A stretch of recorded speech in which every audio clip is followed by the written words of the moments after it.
Here's something nobody tells you about getting older. The past gets louder. You're 50, 55, 60, 60 plus, and suddenly your brain wants to replay every decision you didn't make. Every opportunity you missed. Every version of yourself you could have been. And here's the trap most guys fall into. They start living in that highlight reel of regrets. Spending more time thinking about what they should have done than what they're going to do. But here's the truth that changes everything. You can't rewrite the past, but you absolutely can shape your future. The regret loop. Let's talk about what's actually happening in your brain when you're stuck in regret. Psychologists call it rumination. It's when your mind keeps chewing on the same thoughts over and over, like a dog with a bone that has no meat left on it. And here's what makes it especially tough for men over 50. You've got decades of material to work with. You're not 25 wondering if you should have studied abroad. You're looking back at marriages, careers, relationships with your kids, health choices, financial decisions. The stakes feel higher because they were higher. But here's what nobody tells you about regret. It's not actually about the past. It's about right now. When you're dwelling on what you should have done differently, you're not fixing anything. You're avoiding something, usually the discomfort of taking action today. Because thinking about the past feels easier than building the future. One requires nothing from you. The other requires everything. The mental shift. Here's the mental shift that changes the game. Every time you catch yourself thinking, I should have, stop. And replace it with, I'm going to. Not as some positive thinking gimmick. This is about redirecting your mental energy from a place where you have zero power to a place where you have all the power. Let's look at an example.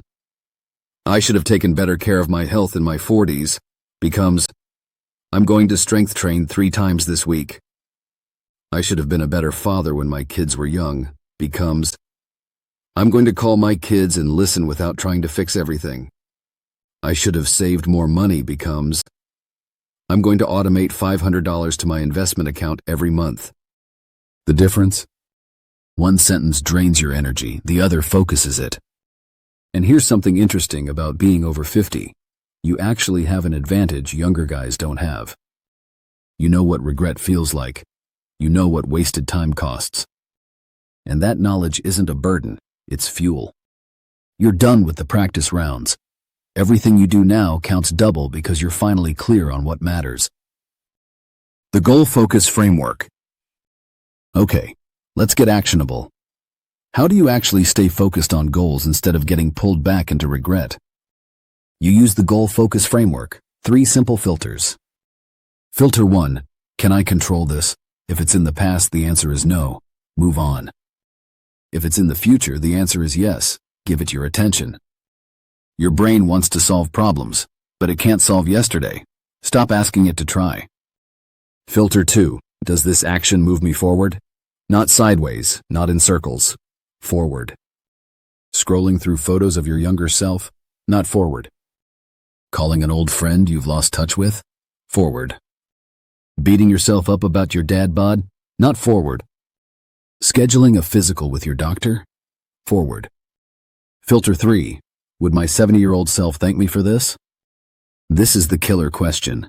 Because your 70-year-old self doesn't care about your regrets from your 30s.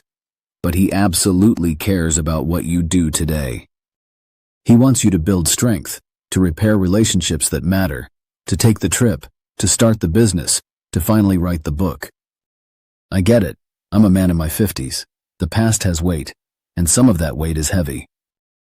But here's what's proven about successful, mature guys. The ones who thrive aren't the ones who had perfect pasts. They're the ones who stop staring in the rearview mirror. You can't rewrite the past, those chapters are closed. But your future? They're blank pages and you're holding the pen. So here's what you can do today, right now. Pick one goal, not 10, 1. Something that moves you forward, something your future self will thank you for, and take one action toward it before the day ends. Because even if the best time to start was 20 years ago, the next best time is right now. Stay focused on your goals, not your regrets. If you'd like an actionable plan to start sharpening your mind and increasing your motivation, starting today, go ahead and watch this video next.